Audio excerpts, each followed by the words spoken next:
Assalamu alaikum wa rahmatullahi wa barakatuhu. Surah Al Hashr. In this session, inshallah, we are going to learn about its explanation and information.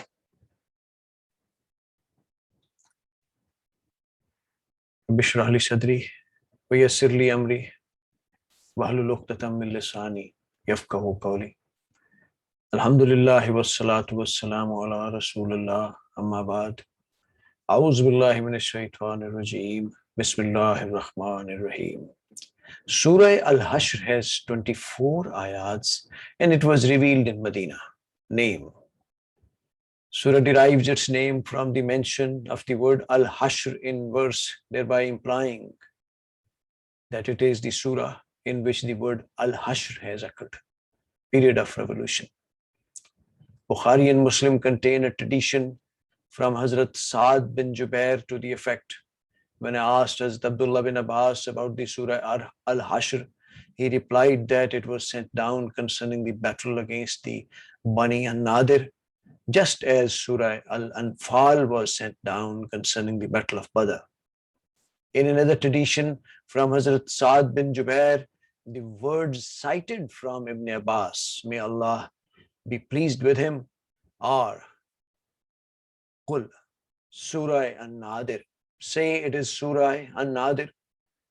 The same thing has been related also from Mujahid, Qatada, Zahir, Zuhri, Ibn Zayd, Yazid ibn Ruman, Muhammad bin Ishaq and others.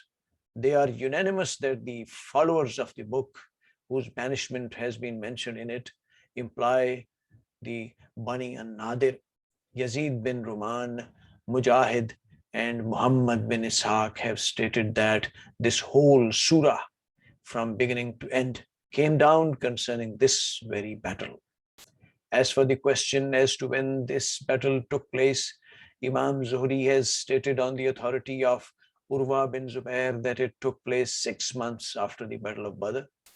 However, Ibn Sa'd, Ibn Hisham and Baladhuri regard it as an event of Rabi al-Awwal, Hijri 4, and same is correct. For all traditions agree that this battle took place after the incident of Bir Munah, and historically also it is well known that the incident of Bir Munah occurred after the Battle of Uhud and not before it. Historical background. In order to understand the subject matter of this surah well, it is necessary to have a look at the history of Medina and Hijaz Jews.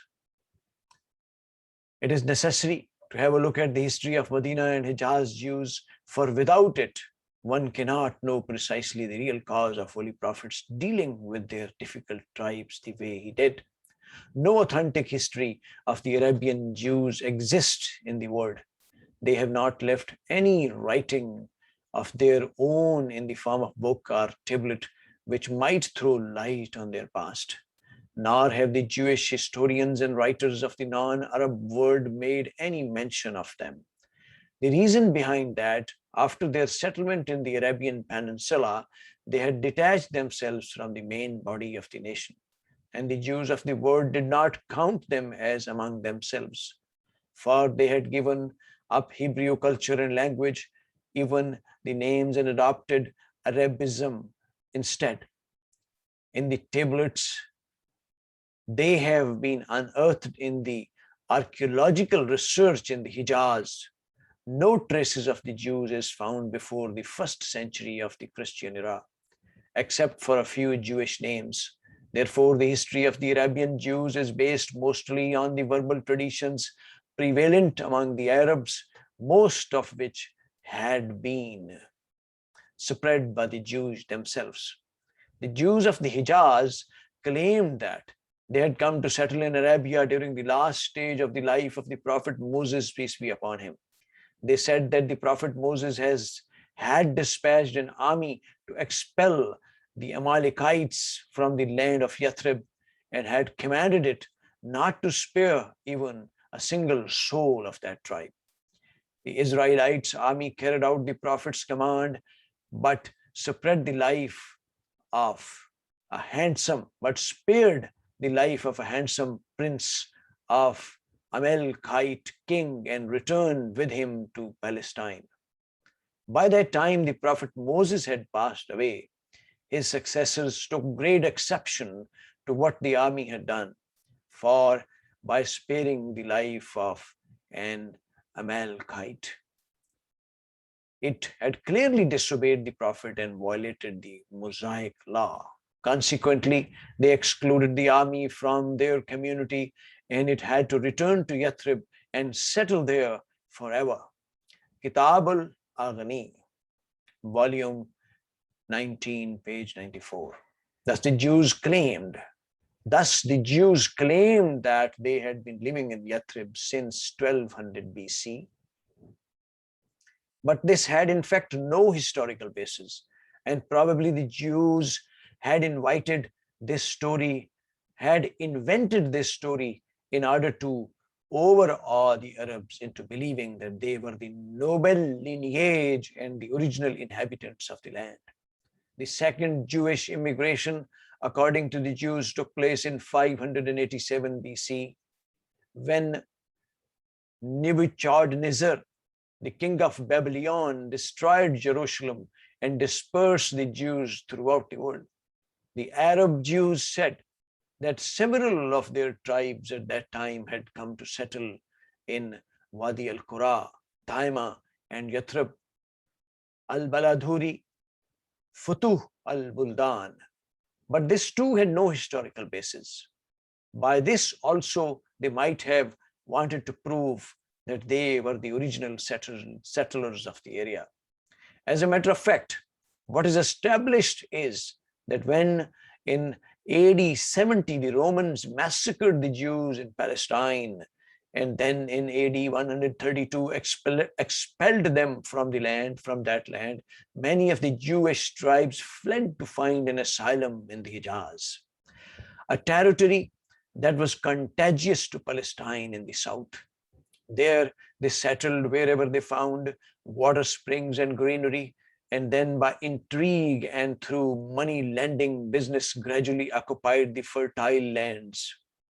Ayla, Makna, Tabuk, Taima, Wadi al-Qura, Fadak, and Khaybar came under their control in that very period, and Bani Qurayza, Bani an-Nadir, Bani Bahdal, and Bani Kainuka also came in the same period and occupied Yathrib. Among the tribes that settled in Yathrib, the Bani al-Nadir and the Bani Qurayza were more prominent, for they belonged to the Kohen or priest class. They were looked upon as of noble descent and enjoyed religious leadership among their co-religionists. When they came to settle in Medina, there were some of their tribes living there before, whom they subdued and became practically the owners of this green and fertile land. About 3 centuries later, in 450 and 451 AD, the great flood of Yemen occurred, which has been mentioned in verses 16 to 17 of Surah Saba above. As a result of this, different tribes of the people of Saba were compelled to leave Yemen and disperse in different parts. Saba was under Jewish domination. They at first did not allow the Aus and Khazraj to gain a footing, and the 2 Arab tribes had to settle on lands that had not yet been brought under cultivation, where they could hardly produce just enough to enable them to survive. At last, one of their chiefs went to Syria to ask for the assistance of their Ghassanide brothers. He brought an army from there and broke the power of the Jews. Thus the Aus and the Khazraj were able to gain complete dominance over Yathrib, with the result that 2 of the major Jewish tribes, Bani an-Nadir and Bani Qurayza, were forced to take quarters outside the city. Since the 3rd tribe, Bani Kainuka, was not on friendly terms with the other 2 tribes, it stayed inside the city as usual, but had to seek protection of the Khazraj tribe. As a countermeasure of this, Bani an-Nadir and Bani Qurayza took protection of the Aus tribe so that they could live in peace in the suburbs of Yathrib. Before the Holy Prophet's arrival at Medina until his immigration, the following were the main features of the Jews' position in Hijaz in general and in Yathrib in particular. 1. In the matter of language, dress, civilization, and the way of life, they had completely adopted and had kept their Jewish prejudice alive most ardently and jealously. They had adopted superficial Arabism because they could not survive in Arabia without it. 2. Because of this Arabism, the Western Orientalists have been misled into thinking that perhaps they were not really Israelites but Arabs who had embraced Judaism, or that at least majority of them consisted of the Arab Jews. But there is no historical proof to show that the Jews ever engaged in any proselytizing activities in Hijaz. Are their rabbis invited the Arabs to embrace Judaism like the Christian priests and missionaries? On the contrary, we see that they prided themselves upon their Israelite descent and racial prejudices. They called the Arabs and Gentiles, which did not mean illiterate or uneducated, but savage and uncivilized people. They believed that the Gentiles did not possess any human rights. These were only reserved for the Israelites, and therefore it was lawful and right for the Israelites to defraud them of their properties by every fair and foul means. Apart from the Arab chiefs, they did not consider the common Arabs fit enough to have equal status with them, even if they entered Judaism. No historical proof is available, nor is there any evidence in the Arabian traditions that some Arab tribes and prominent clan might have accepted Judaism. However, mention has been made of some individuals who had become Jews. The Jews, however, were more interested in their trade and business than in the preaching of their religion. This is why Judaism did not spread as a religion and creed in Hijaz, but remained only as a mark of pride and distinction of a few Israelite tribes. The Jewish rabbis, however, had a flourishing business in granting amulets and charms, fortune telling and sorcery, because of which they were held in great awe by the Arabs for their knowledge and practical wisdom. 3. Economically, they were much stronger than the Arabs, since they had immigrated from more civilized and culturally advanced countries of Palestine and Syria. They knew many such arts as were unknown to the Arabs. They also enjoyed trade relations with the outside world. Hence, they had captured the businesses of importing grain in Yathrib and the upper Hijaz and exporting dried dates to other countries. Poultry farming and fishing also were mostly under their control. They were good at clothing weaving too. They had also set up wine shops here and there where they sold wine which they imported from Syria. The Bani Kainuka generally practiced crafts such as that of goldsmith, blacksmith, and vessel maker.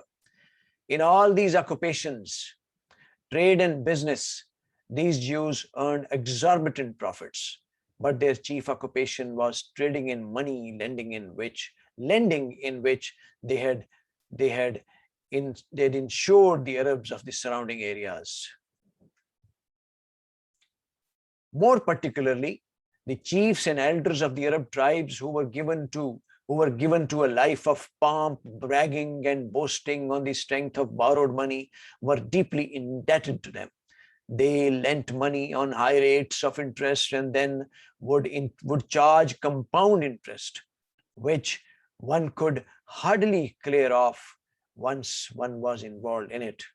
Thus, they had rendered the Arabs economically hollow, but it had naturally induced a deep-rooted hatred among the common Arabs against the Jews. 4. The demand of their trade and economic interests was that they should neither estrange one Arab tribe by befriending another, nor take part in their mutual wars. But on the other hand, it was also in their interest that they should not allow the Arabs to be united and should keep them fighting and entrenched against each other. For they knew that whenever the Arab tribes united, they would not allow them to remain in possession of their large properties, gardens, and fertile lands, which they had come to own through their profiteering and money lending business. Furthermore, each of their tribes also had to enter into alliance with one or other powerful Arab tribes for the sake of its own protection, so that no other powerful tribe could overawe it by its might. Because of this, they had not only to take part in the mutual wars of the Arabs, but they often had to go to war in support of the Arab tribes to which their tribe was tied in alliance against another. Jewish tribe, which was allied to the enemy tribe in Yathrib, the Bani Qurayza and Bani an-Nadir were the allies of the Aus with the Bani Qainuqa of the Khazraj. A little before the Holy Prophet's immigration, these Jewish tribes had confronted each other in support of their respective allies in the bloody war that took place between the Aus and Khazraj at Boath. Such were the conditions when Islam came to Medina, and ultimately an Islamic state came into existence after the Holy Prophet, upon whom be Allah's peace, arrival there. And the first thing that he accomplished soon after establishing this state was unification of the Aus and Khazraj and the immigrants into a brotherhood.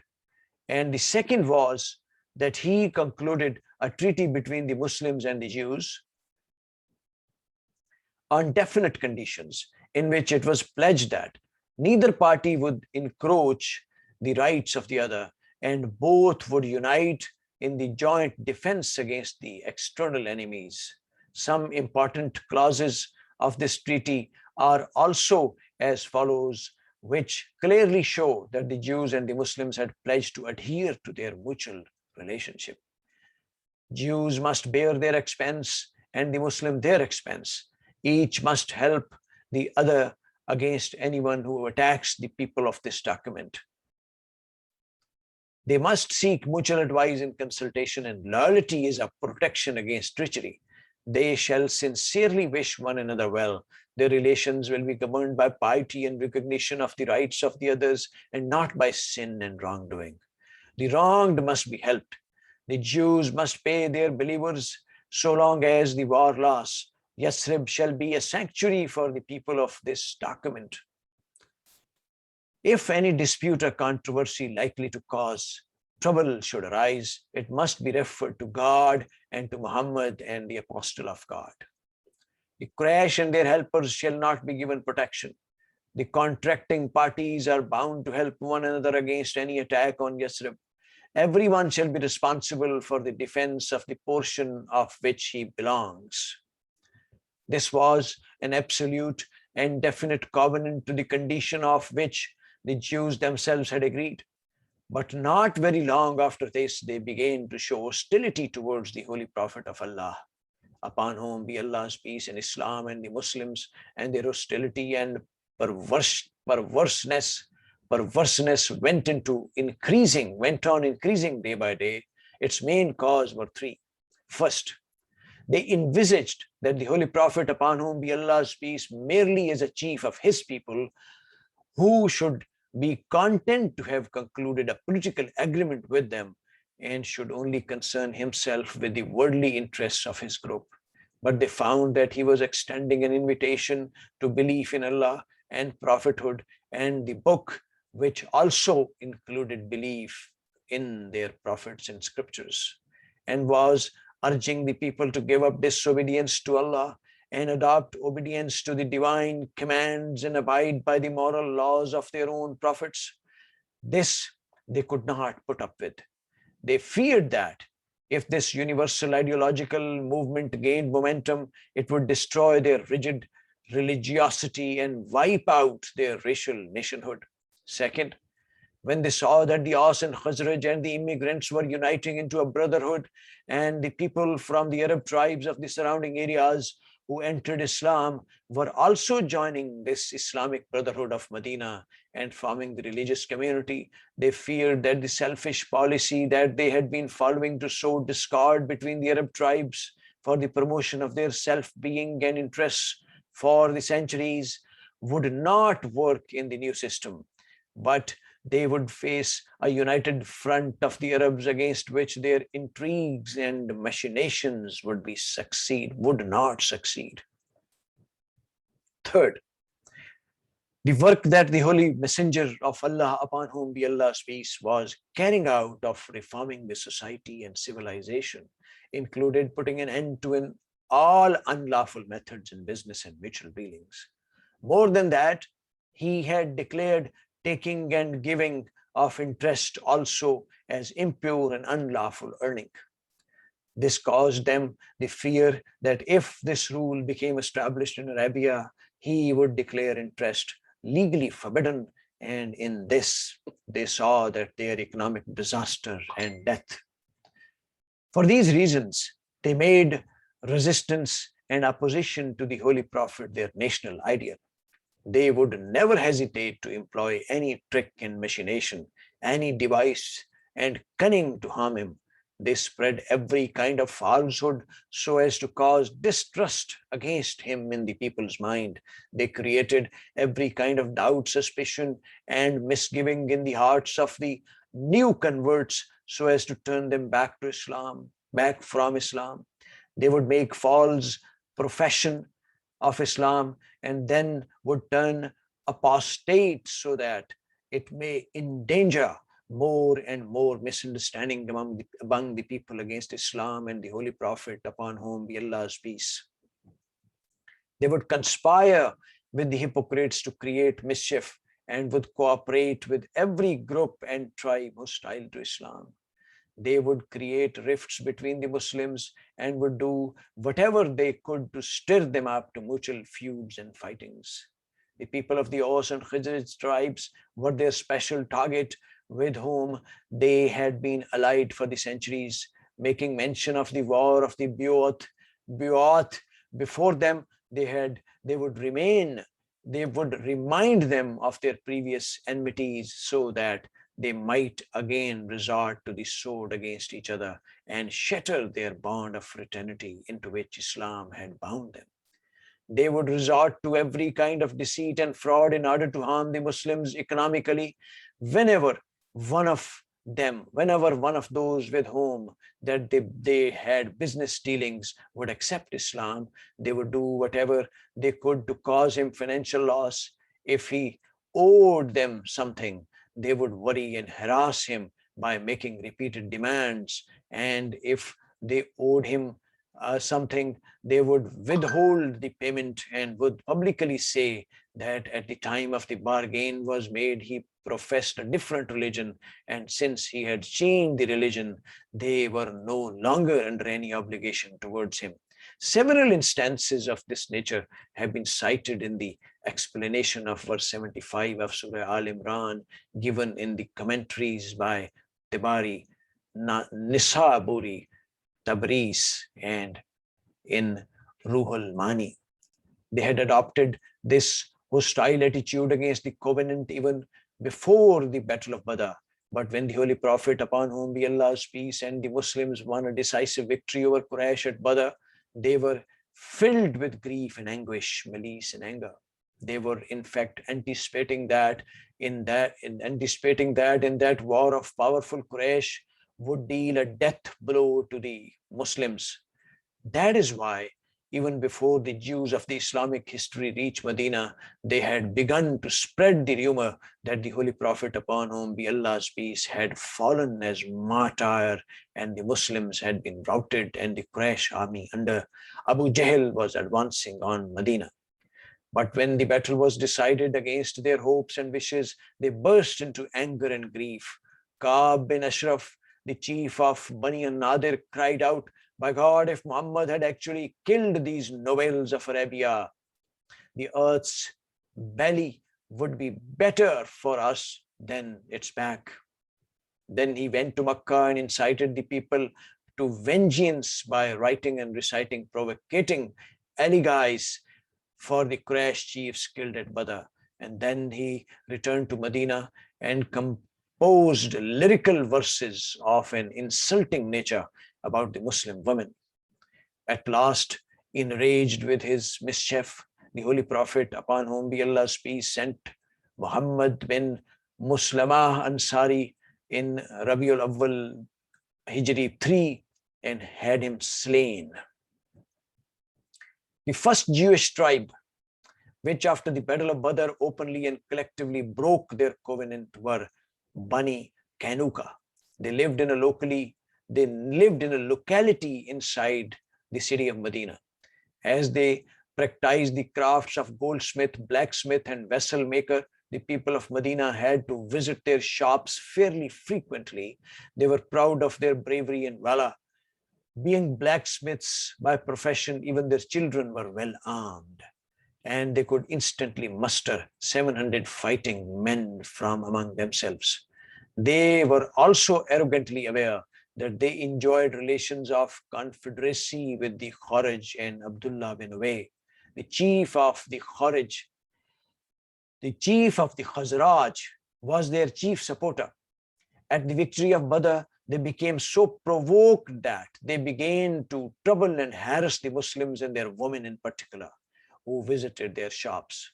By and by things became to such a pass that one day a Muslim woman was stripped naked publicly in their bazaar.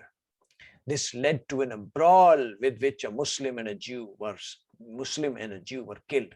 Thereupon the Holy Prophet, upon whom be Allah's peace, himself visited their locality, got them together, and counseled them on decent conduct. But the reply they gave was, "Oh Muhammad, you perhaps think we are like the Quraysh.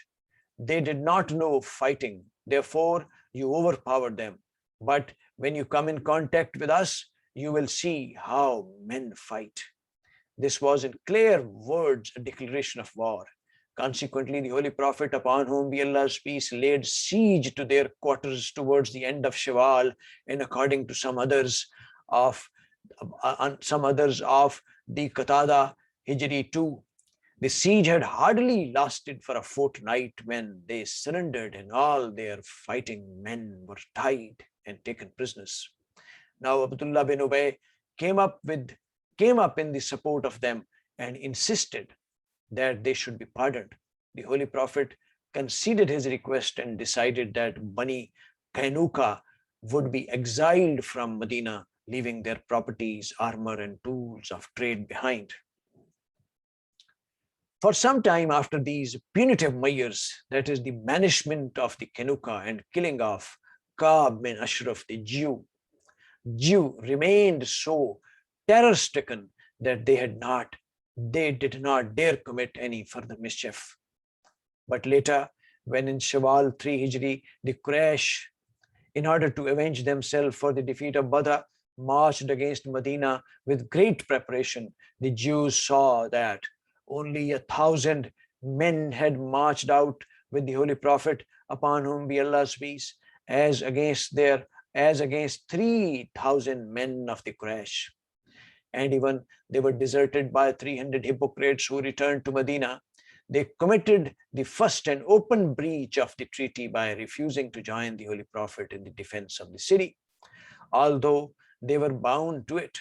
Then when the Battle of Uhud, the Muslims suffered reverses, they were further emboldened, so much so that the Bani an-Nadir made a secret plan to kill the Holy Prophet, upon whom be Allah's peace, though the plan failed before it could be executed.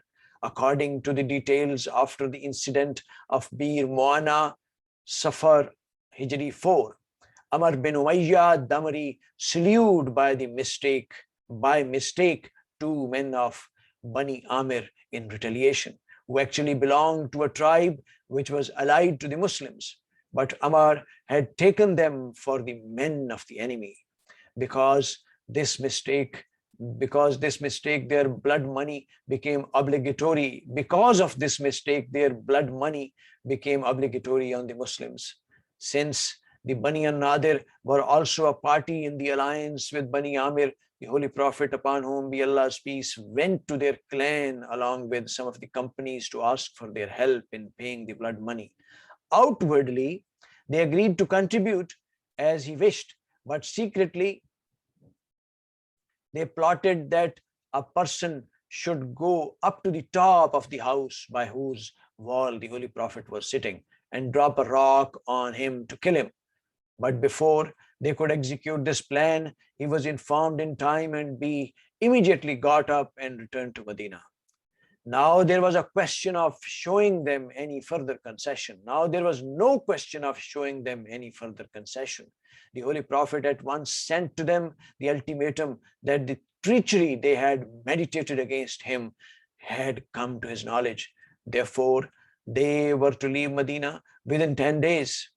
If any one of them was found staying behind in their quarters, he would be put to sword.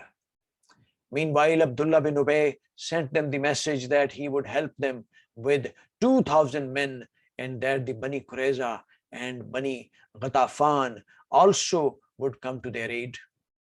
Therefore, they should stand firm and should not go. On this false assurance, they responded to the Holy Prophet ultimatum saying that they would not leave Medina and he could do whatever was in his power. Consequently, in Rabiul Awwal 4 Hijri, the Holy Prophet, upon whom be Allah's peace, laid siege to them. And after a few days of the siege, which according to some traditions were 6 and according to others 15 days, they agreed to leave Medina on the condition that they could retain all their property which they could carry on the camels, except the armor. Thus Medina was rid of this second mischievous tribe of the Jews. Only 2 of the Bani an-Nadir became Muslims and stayed behind. Others went to Syria and Khaybar. This is the event that has been discussed in this surah. Theme and subject matter. The theme of the surah, as stated above, is an appraisal of the battle against the Bani an-Nadir. In this, the whole 4 things have been discussed. 1. In the first 4 verses, the word has been admonished to take heed of the fate of that just befallen, fate that had just befallen the Bani an-Nadir, a major tribe which was as strong in number as the Muslims, whose people boasted of far more wealth and possession, who were by no means ill-equipped militarily, and whose forts were well fortified, could not stand siege even for a few days, and expressed their readiness to accept banishment from their centuries-old, well-established settlement, even though not a single man from among them was slain. Allah says that this happened not because of any power possessed by the Muslims, but because the Jews had tried to resist and fight Allah and His Messenger. And those who dare to resist the power of Allah always meet with the same fate. 2. In verse 5, the rule of the law of war that had been initiated is the destruction caused in the enemy territory for military purposes does not come under spreading mischief in the earth. 3. In verses 6 to 10, it has been stated how the lands and properties which come under the control of the Islamic State as a result of war or peace terms are to be managed, as it was the first ever occasion that the Muslims took control of the conquered territory. The law concerning it was laid down for their guidance. 4. In verses 11 to 17, the attitude that the hypocrites had adopted on the occasion of the battle against Bani an-Nadir had been reviewed, and the causes underlying it had been pointed out. 5. The whole of the last section, verses 18 to 24, is an admonition for all those people who had professed to have affirmed the faith and joined the Muslim community, but were devoid of the true spirit of the faith. In it, they have been told that what is the real demand of the faith? What is the real difference between piety and wickedness?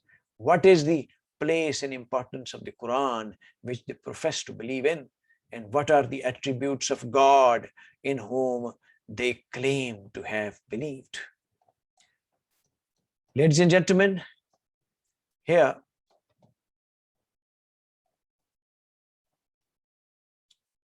the information and explanation session ends. And it was about Surah Al Hashr. Let's all together, very remorsefully and repentfully, pray from Allah subhanahu wa ta'ala that He grants us sincere intention and resolve to learn commandment of Holy Quran and Siratul Nabi, Ahadith and Sunnah, sallallahu alaihi wa sallam. And may He give us the courage, wisdom, and strength to pass this benevolent knowledge to others and to apply it on our societies, countries, and world as a whole in letter and spirit, 100%. May Allah subhanahu wa ta'ala be our best guide and protector, and may He bestow upon us what is best suited for all of us. Ladies and gentlemen, please take care of yourselves, your kith and kins, and your environment as a whole. Inshallah, till next session, Allah Hafiz.